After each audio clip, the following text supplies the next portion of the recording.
let's begin. So, why should you even bother listening to me? What form of expertise do I bring to the table that makes me a credible speaker on this subject, right? So I've actually been in this industry for about 7 years. My 7th anniversary is actually December. So not a tremendous amount of time in any other industry, but I am a grandfather in this one, almost, right? So with that time and that experience, I've had the very, very fortunate opportunity of being able to work with just a tremendous amount of talent and talented individuals based off of various experiences and backgrounds. I've also had the very significant opportunity to work with a plethora of brands that range the gamut in size, recognition, so on and so forth. So I've worked with everyone from small e-commerce websites run out of somebody's basement, all the way up into some of the brands that you can see there, Fortune 500 like Duracell, Mr. Clean, Oral-B, Febreze. If you're familiar with the Dawn Saves Wildlife campaign that's currently taking place, I was actually a part of that team, as well as the Mr. Clean Book of Clean. Outside of the CPG or consumer packaged goods market, I've also worked with Dickies, Under Armour, ProFlowers, Papa John's, and many more.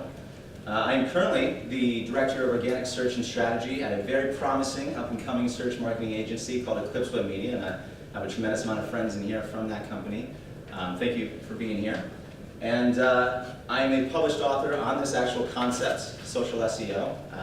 And I continue to contribute to a number of the more popular credible journals such as Search Engine Journal, Advanced Web Ranking, Social Media Explorer, and a number of others as well. So I'm very much, or I try very much to be someone who influences the industry rather than someone who's influenced by the industry. And there's a really important distinction to keep in mind there, right? You're either the one reading the blogs and regurgitating it as if it's your own unique information, or you're the one reading the blogs and then applying it, testing it, and seeing what type of results you get, not just in general, but per vertical, per application, okay? So with that, before I go into what social SEO is, I think it's important to just take a minute and discuss what social SEO is not, okay? So social SEO, for those of you who can't see on my left, is not about taking selfies, as popular as that may be. It's not about making duck faces, although I'm not quite sure what the girl on the left side is doing. She seems to be a little bit more in pain than anything else, but I'm not here to judge. It's not about making political rants, regardless of what side of the spectrum you may stand on. That's to each their own. And it's definitely not about showing the world, strangers, family, and friends, and potential employers just how wasted you and your friends got the night before. That's what social SEO is not about, okay? So what is social SEO? It is literally the application of social signals that are sent to search engines which derive from individual behavior. Behavior meaning action, reaction, okay? So every single time that you as an individual or myself are reading a blog article, are going through a landing page, whatever you may be doing, every time that you share it, every time that you tweet it, every time that you +1 it, whatever you're doing, even commenting on it, that is literally sending a signal to search engines, specifically Google, saying that this content is actually really worthwhile, it's engaging, it's compelling. You might want to send your crawlers out to take a look and possibly index it for other like-minded individuals to engage with, okay? So before we continue, keeping what I just said in mind, it's really, really important to stop and have a conversation around what is Google, okay? Because it's far too easy for us to take them for granted as a phenomenal provider of information, services, and products, okay? But that is what they do, but they are a business first and foremost. And like any other business, it is their job to make sure that they're providing us, their clients, with an experience that is so rewarding, we will continue to go back to them, opposed to utilize the free markets and go to Bing, Yahoo, or the oh-so-formidable DuckDuckGo. So with that in mind, what is SEO really? What do I do at the end of the day? I am someone, like any other SEO strategist, who is manipulated. And that doesn't need to have a negative connotation to it, but that is what we do. We manipulate content and websites so that they will align with various ranking factors within Google and other search engines' algorithm. That is what we do. So what you see in the position 1 on page 1 of Google and other search engines, there's a psychological assumption that what you're seeing there is the best in the world. But that's not necessarily the case, right? I mean, it really goes back to who is the best at optimizing that particular landing page or that website, more than is this brand really offering the most valuable experience, service, or product to customers.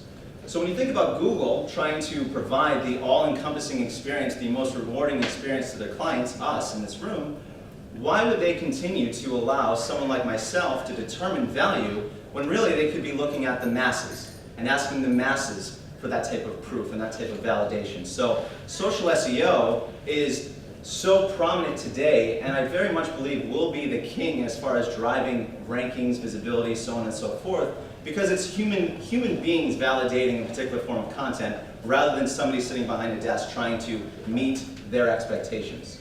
Does that make sense? Any questions on that? Great. So the impact of social signals. So based on the perception of value, search engines determine what forms of content to provide end users, and that's pretty self-explanatory. That's what we're all here about, and that's what we're here for. Today's rankings are partially determined by volume of social shares, okay? And just like in real life, in your everyday life, trust largely dictates your everyday manners, right? It dictates what you're going to do, the choices you make, the people you frequent or engage with. And that is from a human being's perspective. From a search engine's perspective, the word is defined as intimacy. And intimacy is really the driving factor behind social SEO. And I'll cover that definition a little bit further on. So to touch real quickly on the benefits of why people need to be investing their time and energy in creating an all-encompassing experience where your social media is well integrated with your online brand and online presence, they range really from beginning with immediate search visibility. That opportunity then leads to, of course, the opportunity to increase your daily or monthly traffic. That leads to word of mouth catalyzing, increased brand awareness, and then, of course, conversions and transactions. And all of that is supported with volume of social shares, okay? So let's talk about the process. What is the social SEO process all about? And let's take a fictitious company and apply it to a theoretical and practical situation. Widgets are us, okay? Pretend that Widgets are us. They are the leading experts on widgets. Everybody loves their widgets. They are an established brand within that particular category, that market. And because they are established, because they have the so-called right to win on the products that they offer, they are already ranking well for their branded and non-branded terms. They also own and develop, as well as nurture, a number of the must-have social platforms: Google+, LinkedIn, Twitter, Facebook. But let's throw in Pinterest, Instagram. Let's even bring back MySpace, okay? Let's say they have everything under the sun. Well, because they are an authority in their market, because they are a trusted partner or source of influence, they have a tremendous amount of followers that are also seen as credible, relevant to what they do, relevant to what they offer, and that can range from their competitors all the way down to guest bloggers, consumer advocates, whatever it may be, okay? So they decide that they're going to create a brand new product, let's call it Widget X, okay? They're obviously interested in having or maximizing conversions and transactions around this new product, so what do? They do what we all do, right? They create series of content that take on many different forms, optimize it, and then publish it through their social channels. And because they already have spent a tremendous amount of time and dedicated a tremendous amount of resources in building up their audiences of quality, relevant thought influencers, those people are completely dedicated to the product that Widgets are Us has to offer, and they therefore share that content with their followers as well. And in that process, you're really creating this really cool, ever-continuous cycle of dialogue more than anything else, where people are sharing information with other people of like-minded backgrounds, of similarities, and they too are sharing it with their friends, so on and so forth. So, again, keep in mind that it's volume of social shares plus quality that equals success. So they have a tremendous amount of success with this particular product as far as increasing brand awareness, visibility, traffic, so on and so forth. So what does this look like in real time, in a more practical situation? Well, this is literally the patent from Google's social search patent that they took on in 2011. Okay, so what you see is the actual definition on the top right-hand corner, and what you see are the diagrams that discuss or articulate process and flow. Okay, so again, they released this patent back in 2011, and it really allows them to do something that no other search engine has really done before, and that's use relationship connections or individual engagement in a social network to better answer their clients, the searcher's queries or demands or problems, whatever it may be. And in this definition, trust is measured in intimacy. Again, intimacy being our engagement with the content before us. okay? So how does it work? Well, at its core, social SEO is all about influencing other influencers to engage with your content, your online presence. And when followers interact with content, they are in a sense recommending that content to other like-minded individuals who would find this to be meaningful or relevant. And it's through these recommendations that rankings can in fact improve at scale. Whether it's for a day or 6 months, it all comes back to how many shares did you get, how many comments did you receive, and who are the people that are actually sharing your content. If you can see the diagram, and I apologize for the lighting in here, but I mean, this is just unbelievable, okay? When you think about the history of SEO and optimization, you think about backlinks, you think about keyword density, you think about the ratio of call to actions in text and images, you think about all these traditional forms or elements, so to speak, but it's social media now that's driving visibility and rankings more than anything else. And yes, you know, length of URL, number of internal links, those are all still factors within Google and other search engines' algorithm, but it's Google Plus, coincidentally Google's own product, that's driving success more than anything else. And then actually, more surprisingly perhaps to some of you, Facebook is also a significant catalyst in this particular form of success. Facebook, many people believe it's not indexed, it's not crawled. That's not the case, and it definitely has a tremendous amount of influence, as you can see from here.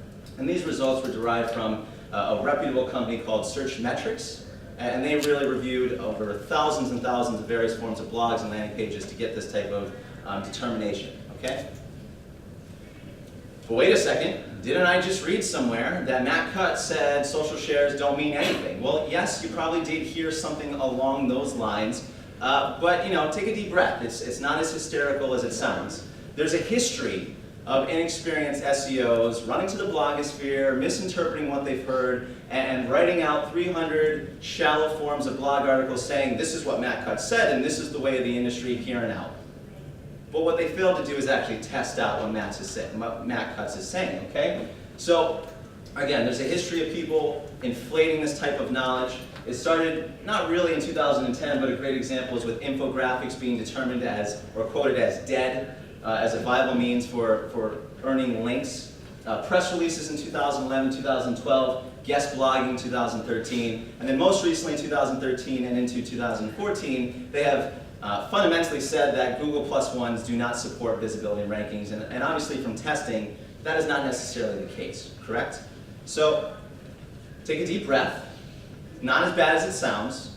All forms of content should be created and should be developed as a part of your content portfolio, so to speak, but it's not the form that causes problems. It's the level of authenticity, credibility, experience, and intelligence behind the form that dictates results, not the form itself. So go ahead and create infographics as long as they are both aesthetically pleasing and accurate to the type of information you're trying to provide. As long as they're supported with rich sources of information that are actually seen as credible, reputable, and worthwhile, okay?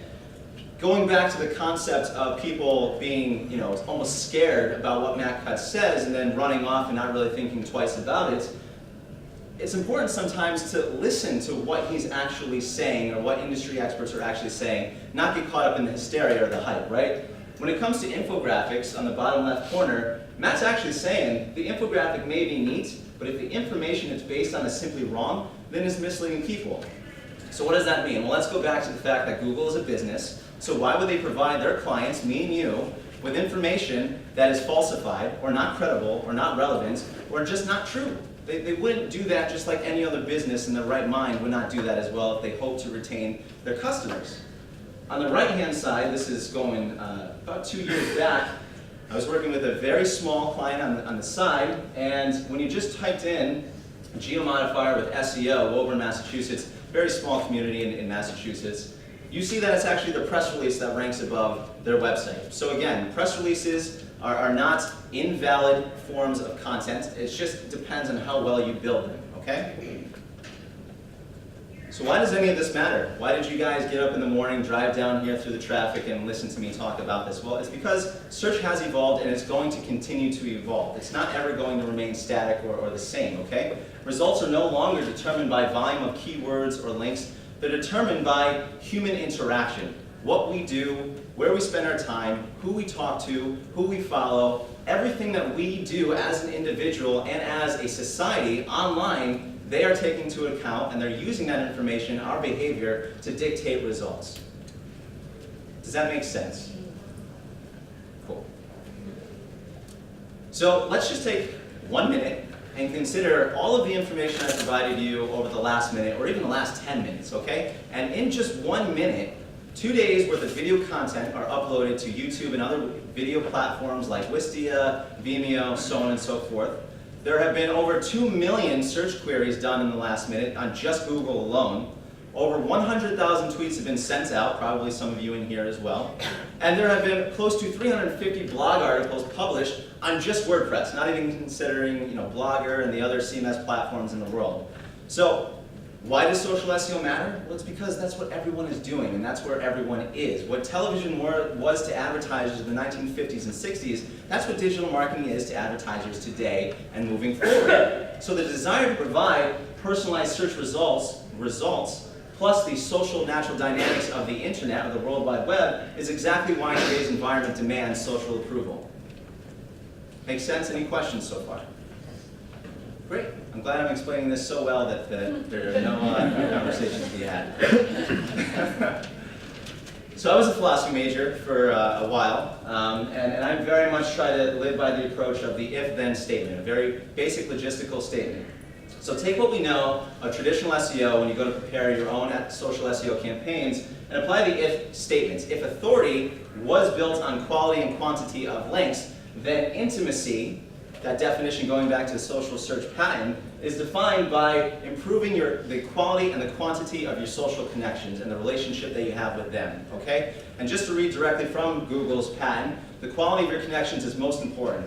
Focus on what matters and measure whether your social PR strategy is improving the quality of interactions at your website and social networks, okay?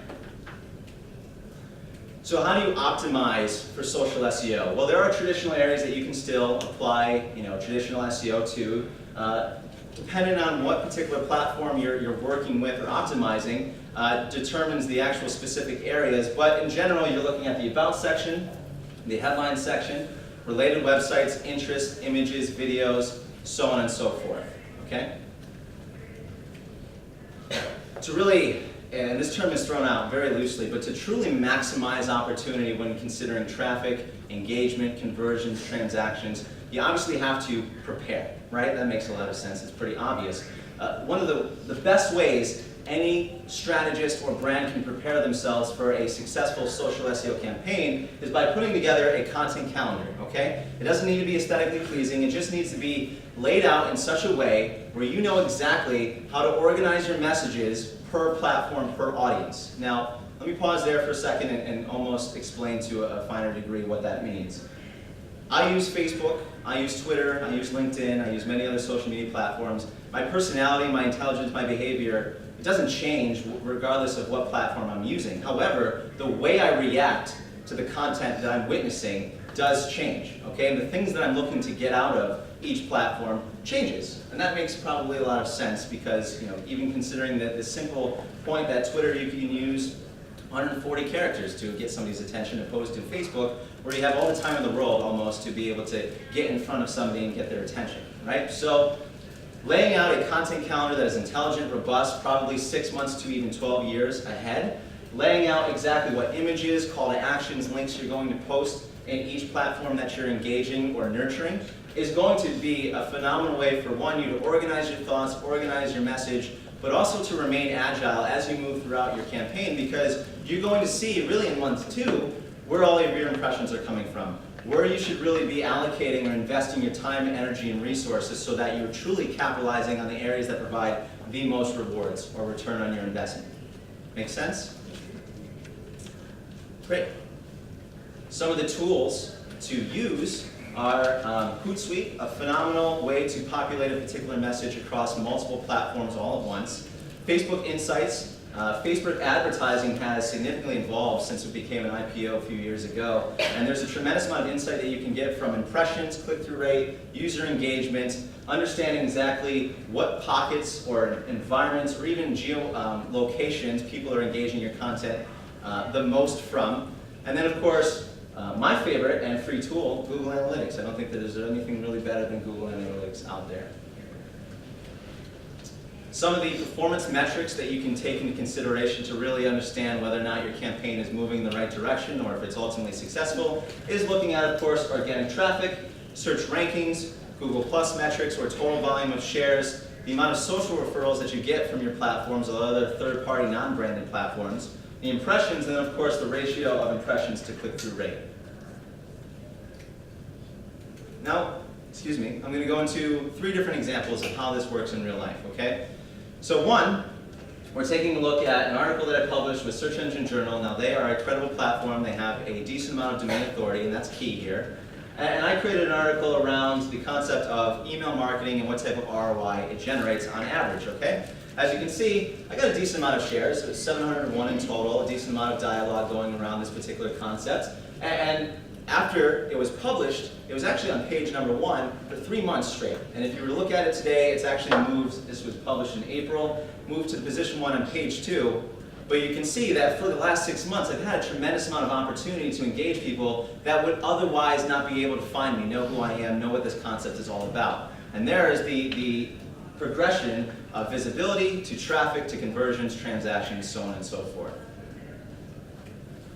Another example, because a question I get often is, well, 700 shares, that seems formidable, although it's not really. How does that work with 100 or 200 or 300 shares? Well, it works really just the same. It's just, again, going back to the original point of this conversation, volume determines length and visibility and success, okay? So even with close to 300 shares and only 5 comments on the same platform, I was still able to rank number 1 on the first page for this particular long tail key phrase for about 2 months. Again, 2 months worth of opportunity that I wouldn't have had I not taken the time to build up my own followers, had Search Engine Journal not taking the time to build up their followers, and if I hadn't gotten some sort of dialogue taking place. Question? My question is, when you did the search on Google, did you do it from a non-logged in browser? Or Yeah, that's a great question to ask. So I wasn't logged into my personal profile, and the setting is really on the United States, not in a particular region. Okay? Good question.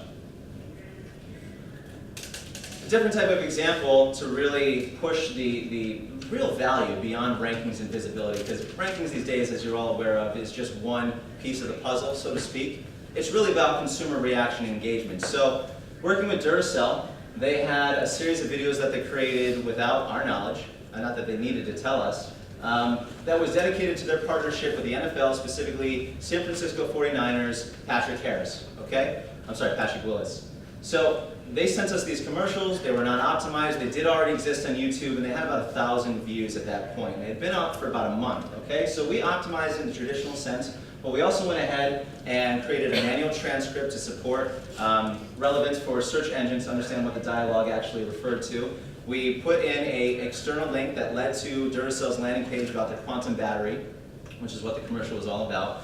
And even more importantly, we had them set up through the content calendar engagement 3 times a day through every platform that they had. So 3 times a day, Monday through Friday, they sent out a relevant call to action that was complemented by a particular image or a video, the actual video itself, and then of course had a referral link to that landing page. So in just 2 weeks' time, we went from about 1,000 views, a little bit more, to 1.8 million.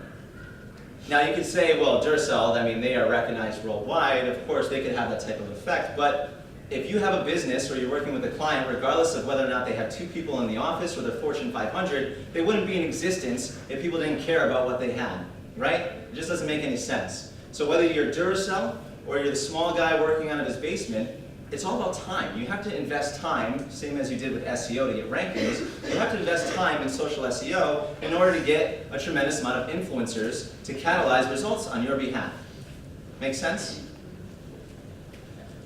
So to conclude, setting up social platforms to enhance and support your branded site, it only accelerates visibility, traffic, and conversions, and ensuring that all properties speak to and are connected with your online brand experience is vital for catalyzing word-of-mouth advertising, engagement, conversions, transactions, so on and so forth.